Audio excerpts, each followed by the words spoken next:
भारत के पड़ोसी देश म्यांमार में सिचुएशन और भी टेंस होती जा रही है, क्योंकि हम सभी जानते हैं कि वर्ष 2021 में यहां पर जनता कू लगा हुआ है। और अब भारत के विदेश मंत्रालय के द्वारा कहा गया है कि उन्होंने अपने इंडियन काउंसुलेट को सितवे पोर्ट से हटाकर यंगून की तरफ शिफ्ट कर दिया है।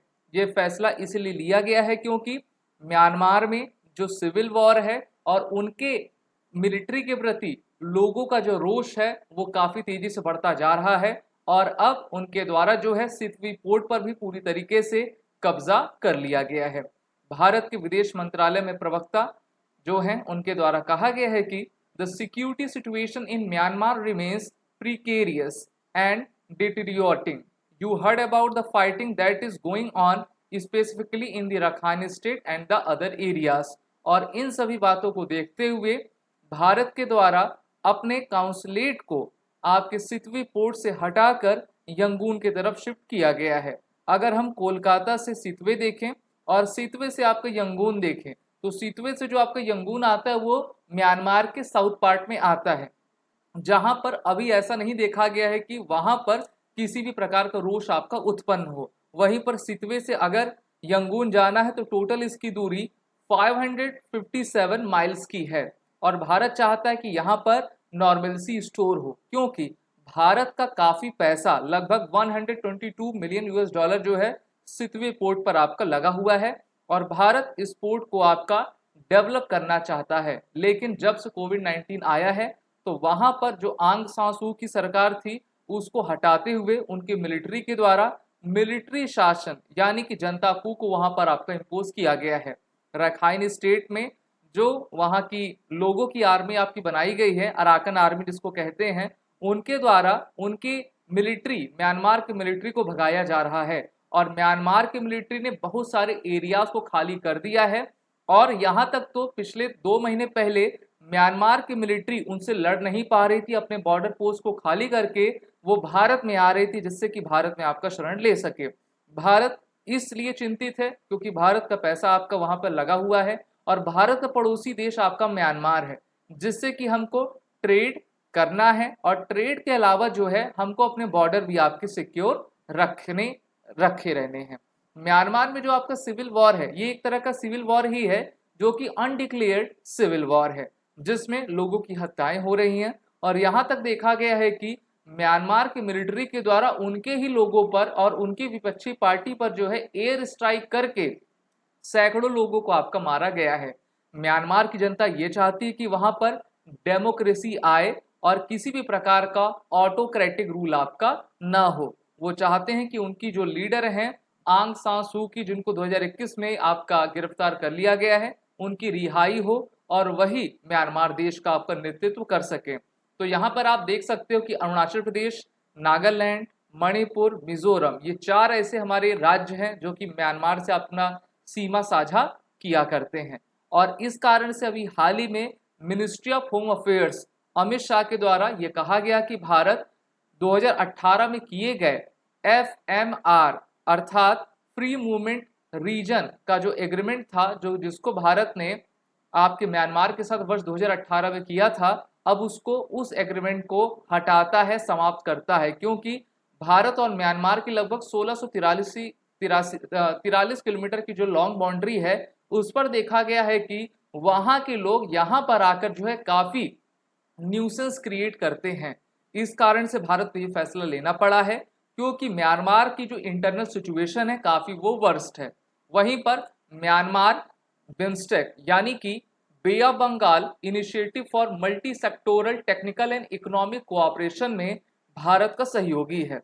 लेकिन जब म्यांमार में इस प्रकार से सिचुएशन आपकी बढ़ेगी, ना ही सार्क चल पाएगा ना ही आपका बिम्स्टेक चल पाएगा। तो हम कह सकते हैं कि साउथ ईस्ट एशिया का गेटवे कहे जाने वाले म्यांमार में सिचुएशन काफी टेंस होती जा रही है। पिछले साल ने आपने रिपोर्ट्स देखी होगी कि जो कोको आइलैंड है म्यांमार का, वहां पर चाइना के द्वारा एक्टिविटी की जा रही है और ये कहा जा रहा है कि चाइना वहां पर अपना एक स्पाइंग पोस्ट बना रहा है, जिसके माध्यम से वो बे ऑफ बंगाल, अंडमान सी और भारत के विभिन्न इलाकों पर अपनी नजर रख पाएगा। तो यहाँ पर आप सभी देख पा रहे हो कि कोको आइलैंड की लोकेशन कहाँ पर है। और सिंगापुर की तरफ से आपका स्टेट ऑफ मलक्का की ओर से चाइना इस तरफ आता है। ये आप चाहे बांग्लादेश ले लो, श्रीलंका ले लो, म्यांमार ले लो, तो इनकी इकोनॉमी काफ़ी छोटी रहा करती है और ये चाइना के जाल में आ जाते हैं क्योंकि चाइना यहाँ पर काफ़ी हैवी इन्वेस्टमेंट किया करता है। यहाँ पर क्रोको आइलैंड में आपका एक एयर स्ट्रिप देखी गई है जिसको चाइना के सहयोग से बनाया गया है और भारत इसका काफ़ी कड़ा विरोध कर रहा है। दोनों देशों के बीच अगर बायलेटरल ट्रेड देखें 2021-22 का तो ये 1.03 बिलियन यूएस डॉलर आपका रहा है, जहां पर एग्रीकल्चर, फार्मास्यूटिकल्स, आईटी, एनर्जी पर दोनों देश एक साथ आपका कोऑपरेट किया करते हैं। एनर्जी कोऑपरेशन में जो है भारत और म्यांमार के बॉन्ड काफ़ी बेहतर हैं। वहीं पर भारत इनको क्रेडिट ऑफ लाइन भी देता है जिससे कि Kaladan multi modal transit transport project पर दोनों देश एक साथ आ सके। जब से 2021 से जनता को वहां पर लगा हुआ है म्यांमार में, तब से अभी तक 600 पीपल जिसमें 477 ट्रूप्स हैं उनके आपको उन्होंने सरेंडर किया हुआ है। मेनली उनकी मिलिट्री आपकी सरेंडर करती जा रही है और एक प्रकार से हम देख रहे हैं कि किस तरीके से म्यांमार का जो स्टेट एडमिनिस्ट्रेशन काउंसिल है जिसको जुंता कहा जाता है वो कमजोर पड़ता जा रहा है और अपने देश को बचा नहीं पा रहा है। और जितने भी देश चाहे वो भारत हो, चाइना हो, काफ़ी वो चिंतित हैं म्यांमार की सिचुएशन को लेकर। वहीं पर एक सबसे बड़ा कारण इनका रोहिंग्या इशू भी था। आपको याद हो आज से बहुत साल पहले जो है रोहिंग्या को म्यांमार के द्वारा खदेड़ा गया था क्योंकि रोहिंग्या जो मुस्लिम हैं उनके द्वारा वहाँ के बुद्धिस्ट आबादी को आपका निशाना बनाया जाता रहा था। फिर रोहिंग्या को म्यांमार में शरण नहीं दी जा रही है। रोहिंग्या विश्व के कई कोने में आपके फैले हुए हैं और भारत में इनकी तादाद 40,000 है और 40,000 तादाद है। हम सभी जानते हैं कि जो भी भारत में दंगे होते हैं, मेनली अभी जो आपका दिल्ली में दंगा हुआ था, उत्तराखंड में हल्द्वानी दंगा हुआ था, उसमें इन सभी रोहिंग्या का आपका सबसे बड़ा हाथ था। म्यांमार की जो हिस्ट्री रही है कू की, मिलिट्री रूल की, एथनिक कॉन्फ्लिक्ट की, काफ़ी म्यांमार को आपका ट्रबल में डालती है। अगर हम म्यांमार के बारे में जाने तो यहाँ पे पॉपुलेशन इनकी 57 मिलियन है। जीडीपी सिर्फ महज 80 बिलियन यूएस डॉलर की है। 1468 डॉलर पर कैपिटा इनकी आपकी इनकम रहती है। इसमें बुद्धिस्ट आबादी 88%, क्रिश्चियन 6%, मुस्लिम 4%, एनिमिस्ट 0.8, हिंदू 0.5 और अदर 0.2% आपके आते हैं।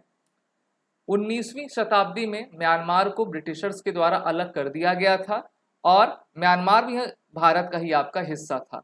तो अब हमको ये देखना होगा कि जो भारतीय काउंसलेट को जो आपका शिफ्ट किया गया है ये कब तक आपका शिफ्ट किया जाएगा। भारत ने तो कहा है कि ये टेम्परेरी शिफ्टमेंट है क्योंकि वहां पर सिचुएशन काफ़ी आपकी टेंस होती जा रही है।